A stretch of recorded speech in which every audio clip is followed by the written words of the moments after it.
Pour faire fonctionner le Bitcoin, il faut de la mémoire, il faut des puissances de calcul effrénées. Même chose pour l'intelligence artificielle. Et derrière tout ça, il y a beaucoup d'électricité, mais il y a aussi de l'eau. Et est-ce que l'eau n'est pas en train de devenir une dynamique d'investissement? Ça fait quand même des mois qu'on en parle, mais là, qui va devenir extrêmement urgente. Félix Baron, vous avez des chiffres à nous communiquer, qui sont toujours aussi impressionnants, mais qui nous font dire aussi qu'on ne peut pas se passer d'investir dans l'eau, ne serait-ce qu'un petit peu là en ce moment. Non, on ne peut vraiment pas éviter. J'en ai parlé, je pense, il y a un peu moins d'un an sur le même plateau. On se souvient, oui. Et on avait vu que j'avais proposé quelques fonds, quelques ETF pour investir dans l'eau. Ils ont tous pris entre 20 et 30%. Voilà. Donc, les statistiques, historiquement, donnent raison à la thèse de l'eau. 20 questions sur ChatGPT que je pose sur mon téléphone, ça correspond à une bouteille d'eau de 50 centilitres consommée. Pour vous donner le premier chiffre. Pour refroidir le data center. Pour refroidir le data center. En 2024 et 2025, Microsoft et Google ont augmenté leur consommation d'eau de plus 35%. Bon, ça c'est un chiffre. Mais ça veut dire qu'ils consomment aujourd'hui, à eux deux, plus d'eau que Londres ou Madrid. Là, ça commence à peser un petit peu. Commence à voir. Vous avez au Chili ou aux Pays-Bas des projets de data centers qui sont stoppés parce qu'il n'y a pas assez de réserves hydriques. C'est plutôt un bon côté, c'est plutôt une bonne chose. Si on fait au moins attention aux réserves d'eau. Ça vous rappelle pas un James Bond, ça? On pourrait l'appeler Watergate ou Waterwall parce que l'IA s'est heurtée au data wall. Aujourd'hui, elle a plus de data sur lesquelles s'entraîner qu'elle ne connaissent pas. Donc, il faut en inventer des nouvelles pour l'IA.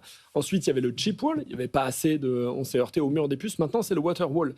Le refroidissement des serveurs avec les puces Blackwell ou H100 de Nvidia dégage tellement de chaleur, le refroidissement doit se faire soit par refroidissement par air. Alors c'est possible quand vous avez des data centers au Canada ou en Europe, mais ça dégage tellement de chaleur aujourd'hui, vous êtes au Texas ou dans le sud de l'Europe, que vous avez besoin de faire un refroidissement par eau. Et d'ailleurs, l'eau absorbe beaucoup mieux la chaleur. Vous avez déjà dû le remarquer si vous êtes baigné en Bretagne. Oui. Donc, pour revenir au sujet, la bonne nouvelle, c'est que les acteurs les plus riches et les plus puissants de la planète, à savoir les 7, 10, 15, 20 magnifiques, vont s'y intéresser et donc faire un peu plus attention aux réserves d'eau et en tout cas faire en sorte de ne pas en manquer. Donc au moins, il y a de l'argent pour investir sur le secteur de l'eau. Si vous, en tant que particulier, vous voulez vous y exposer, comme d'habitude, j'ai une manière de regarder en stock picking. Alors vous avez Vertiv aux États-Unis. Là, c'est vraiment le leader du liquid cooling, spécialiste donc du refroidissement par eau, qui a un carnet de commandes plein jusqu'en 2028. Donc c'est un peu le Nvidia de la flotte, si on veut dire les choses de manière rapide.